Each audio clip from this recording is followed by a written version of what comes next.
जननी जन्म सौख्यानां वर्धनी कुल संपदां पदवी पूर्व पुण्यानां लिख्यते जन्म पत्रिका गजाननं भूतगणादि सेविदं कवित्त जम्बो फलसार पक्षिदं उमासुदं शोक विनाश कारणं नमामि विघ्नेश्वर पादपङ्कजम् आदित्याय च सोमाय मंगलाय बुधाय च गुरु शुक्र शनिभ्यश्च राघवे केतवे நமஹ.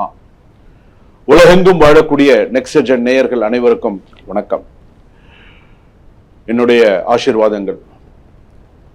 எல்லாரும் எப்படி இருக்கீங்க? நலமா இருப்பீங்கன்னு நம்புறேன். இன்றைய தினம் நாம் பார்க்கக்கூடியது ஆனி மாத ராசி பலன்கள். சூரிய பகவான் ஒரு ராசியிலிருந்து இன்னொரு ராசிக்கு செல்லக்கூடியது. அதாவது சித்திரை, வைகாசி, ஆனி, ஆடி, மேஷம், ரிஷபம், மிதுனம், கடகம். இப்ப மிதுன ராசிக்கு சூரியன் வரக்கூடியது அப்படின்னு சொல்லும் பொழுது ஆனி மாதம். ஸோ அந்த சூரியனை பேஸ் பண்ணி இப்போ இந்த ஆனி மாத ராசி பலன்கள்லாம் எப்படி இருக்கும், மற்ற கிரக அமைப்புகள்லாம் எப்படி இருக்கு.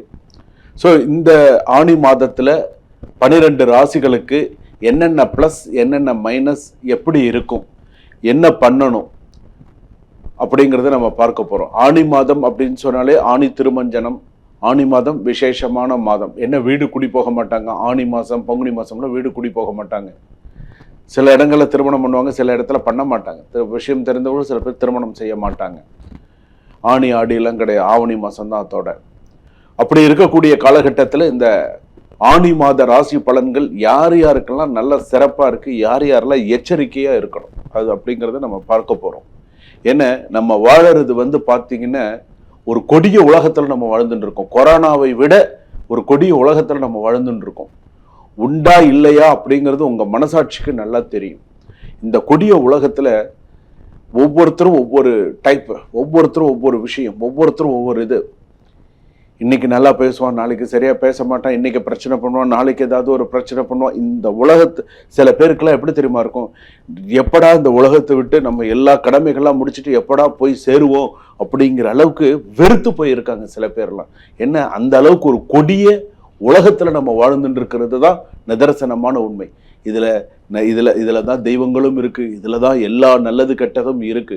இது எல்லாம் சமாளிச்சு போறவன் தான் மனிதன்.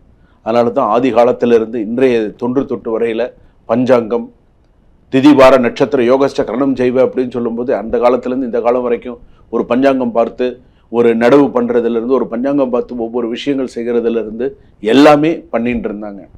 அப்ப இந்த தமிழ் மாத ஆணி மாத பலன்கள் அப்படின்னு சொல்லும்போது இந்த 12 ராசி, மேஷ ராசியிலிருந்து மீன ராசி வரைக்கும் எப்படி இருக்கும், என்னென்னலாம் செய்தால் நம்ம வாழ்க்கைக்கு சிறப்பு அப்படிங்கிறத நம்ம பார்க்க போறோம். என்னென்னலாம் பிளஸ் மைனஸ்ங்கிறத நம்ம பார்க்க போறோம். வாங்க வீடியோக்குள்ள போவோம். கடைசி வரைக்கும் ஸ்கிப் பண்ணாம பாருங்க. மேஷராசி நேயர்களே எப்படி இருக்கு ஒவ்வொரு இதுவா பார்க்கலாம். அஸ்வினி நட்சத்திரம் மேஷராசி, பரணி நட்சத்திரம் மேஷராசி, கிருத்திகை நட்சத்திரம் 1ஆம் பாதம் மேஷராசி. மேஷராசி அப்படின்னு சொல்லும் போது புதிய பொறுப்புகள் அலுவலகத்தில் தரப்படும். ஸோ நீங்க உங்களுடைய இப்ப நீங்க வேலையில இருக்கீங்க அப்படின்னு சொன்னா மேலதிகாரிகள் உங்க மேல நிறைய ஃபோக்கஸ் பண்ணுவாங்க. நீ என்ன பண்ற என்ன அது இந்த இப்ப நான் சொல்லக்கூடிய பலன் ஆண் பெண் இருபாலருக்கும் பொருந்தும்.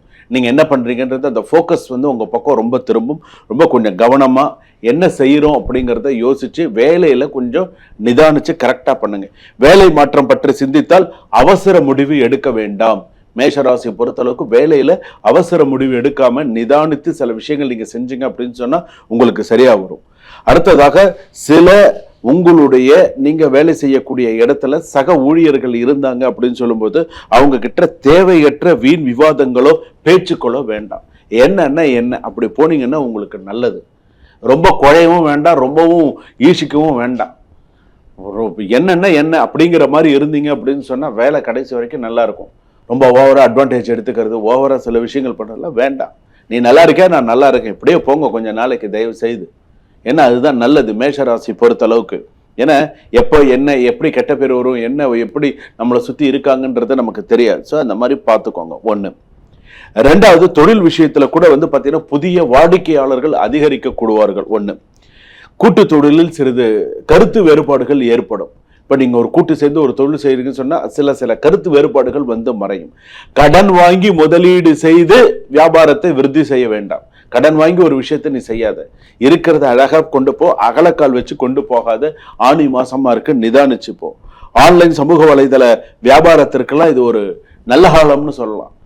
அடுத்தடுத்து இப்போ ஆன்லைன்ல சில பேர் இந்த பொருட்கள்ல விற்கிறாங்களே அவங்களுக்குலாம் நல்ல காலங்கள் நல்ல விஷயங்கள் வந்துட்டு இருக்கு. ஸோ கவலைப்பட வேண்டாம். வருமானம் இருக்கும் மேஷராசி பொறுத்தளவுக்கு ஆனால் இதில் செலவுகளும் அதிகரிக்கும். வருமானம் இருக்கும் ஆனால் செலவுகளும் அதிகரிக்கக்கூடியதாக இருக்கும். வீடு குடும்ப தேவைகளுக்காக அதிகம் நீங்கள் ஓடுவீர்கள் அப்படின்னு இருக்கு. பழைய கடன் ஒன்றை அடைக்கக்கூடிய வாய்ப்பு இருக்கு. இப்ப நிறைய கடன் இருக்கு, அதுல ஒரு கடன் அடைக்கிறதுக்கான ஒரு 1/2 ஏதோ ஒரு விஷயத்த அடைச்சு ஒரு மூச்சு விடுற அளவுக்கு கொஞ்சம் நல்லா இருக்கும். முயற்சி எடுத்தீங்கன்னா கண்டிப்பா செய்யலாம். நண்பர்களுக்கு பெரிய கடன் தொகை கொடுப்பதை தவிர்க்கவும். பெரிய அளவுல நண்பர்களுக்குள்ள ஒரு பெரிய கடன் தொகை கொடுக்கறது 2 லட்சம் 5 லட்சம் சும்மா நண்பர்கள் தான், முற்ற நண்பர்களா தான் இருப்பாங்க. நீங்க கொடுத்துருவீங்க, கேட்கும்போது கொடுக்கணும்ல. போனை சுவிட்ச் ஆஃப் பண்ணிட்டு ஊருக்கு போயிட்டா என்ன பண்ணுவீங்க? அந்த சூழ்நிலை வரும். ஸோ அதனால கொஞ்சம் கவனமா இருங்க. அதே போல காதல் உறவில் இருந்தவர்கள் உணர்ச்சி வசப்படாமல் பேச வேண்டாம். நீங்க ஒரு லவ்ல இருக்கீங்க, ஒரு சில விஷயத்துல இருக்கீங்கன்னு கவனமா இருங்க. திருமணமானவர்களுக்கு நல்ல திருமணமாகாதவர்களுக்கு நல்ல வரன் அமையக்கூடிய வாய்ப்பு உண்டு. நல்ல வரன்கள் வரும், பேசலாம், பேசி முடிச்சு வச்சுக்கலாம். ஸோ எப்போ அந்த கல்யாண நேரம் வரும்போது கல்யாணம் பண்ணலாம். திருமண பேச்சுவார்த்தைகள் முன்னேற்றத்தை தரும். ஸோ ஓகே, ஓரளவுக்கு நம்ம பேசிக்கலாம், செஞ்சுக்கலாம் அப்படிங்கிற அளவுக்கு ஓரளவுக்கு சில விஷயங்கள் வரும்.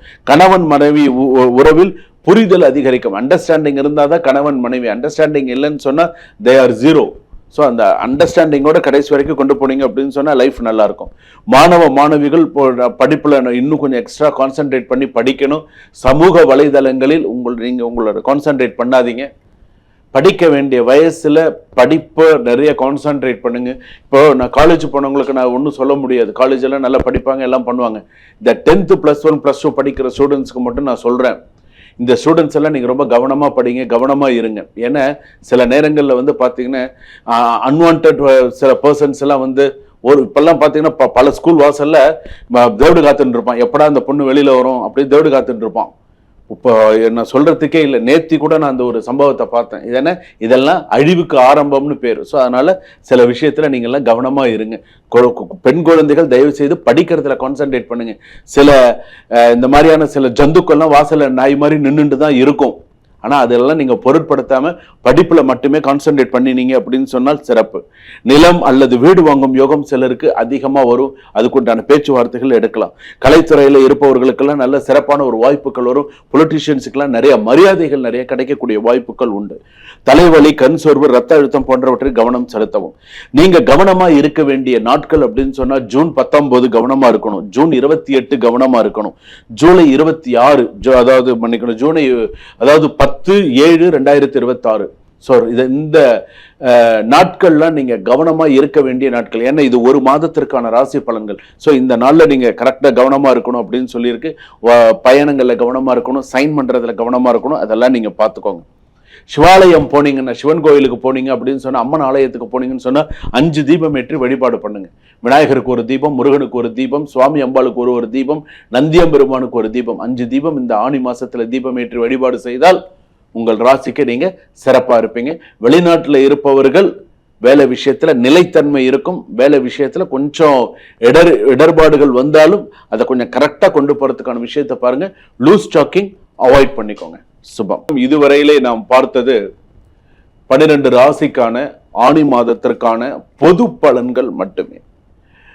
இந்த பொது பலன்கள் அப்படிங்கிறது ஒரு ராசிக்கு ஒரு மேஷ ராசி அப்படின்னு சொன்னா, மேஷ ராசியில இருந்து இப்ப 4ஆம் இடத்துல யார் இருக்காங்க, 3ஆம் இடத்துல யார் இருக்காங்க, 12ஆம் இடத்துல என்னென்ன கிரகங்கள் இருக்கு, மற்ற கிரகங்கள் எந்த இடத்துல இருக்கு அப்படிங்கிறத கணித்து, ஸோ இந்த ராசிக்கு இப்படியெல்லாம் இருக்கும், இந்த இதுக்கு இப்படியெல்லாம் இருக்கும் அப்படிங்கிறத நம்ம பொது பலன்களாக சொல்றோம். இது பாதி பேருக்கு அப்படியே பலிக்கும், சரியாகவே இருக்கும், சில பேருக்கு அந்த அளவுக்கு இருக்கும். ஆனா நம்ம சில ராசி அப்படின்னு நம்ம எடுத்துக்கும் பொழுது இது பொது பலன்கள். அப்போ நம்மளுடைய பிறந்த ஜாதகப்படி, பிறந்த ஜென்ம ராசிப்படி சில விஷயங்கள் மாறும். அப்படி மாறும்பொழுது உங்களுடைய சுய ஜாதகத்தை ஒரு முறை காண்பித்து, சார் இதுதான் என்னுடைய பிறந்த ஜாதகம், இதுதான் என்னுடைய date of birth, time, place of birth, இதுதான் இந்த ஜாதகத்துக்கு இதுக்கப்புறம் என்னுடைய பாஸ்ட் இப்படி இருந்தது, ப்ரெசன்ட் இப்படி இருக்கு, ஃபியூச்சர் எனக்கு இப்படி தான் இருக்குமா, எப்படி இருக்கும், என்னுடைய கெரியர் எப்படி இருக்கும், என்னுடைய வேலை, மற்ற விஷயங்கள் நான் சாதிப்பேனா, நான் எப்படி இருப்பேன், குடும்பத்தில் அம்மா அப்பா மற்றவர்கள்லாம் எப்படி இருப்பாங்க, கடைசி வரைக்கும் நான் வேலைக்கு தான் போவேனா, இல்லை நான் சொந்தமாக ஏதாவது தொழில் தொடங்குவேனா, நல்லா இருப்பேனா, என்ன மாதிரியான சூழ்நிலைகள் இருக்கும் அப்படிங்கிறத நீங்கள் உங்களுடைய சுய ஜாதகத்தை ஒரு முறை பார்த்து அப்பாயின்மெண்ட் ஃபிக்ஸ் பண்ணி உங்களுடைய சுய ஜாதகத்தை ஒரு மாதிரி டைம் எடுத்துக்கோங்க. உங்க வாழ்க்கைக்கான ஒரு நேரத்தை ஒரு 25 நிமிஷம் எடுத்து என்கிட்ட பேசுங்க. அப்பதான் உங்களுக்கு சில விஷயங்கள் புரிய வரும். வாழ்க வளமுடன்.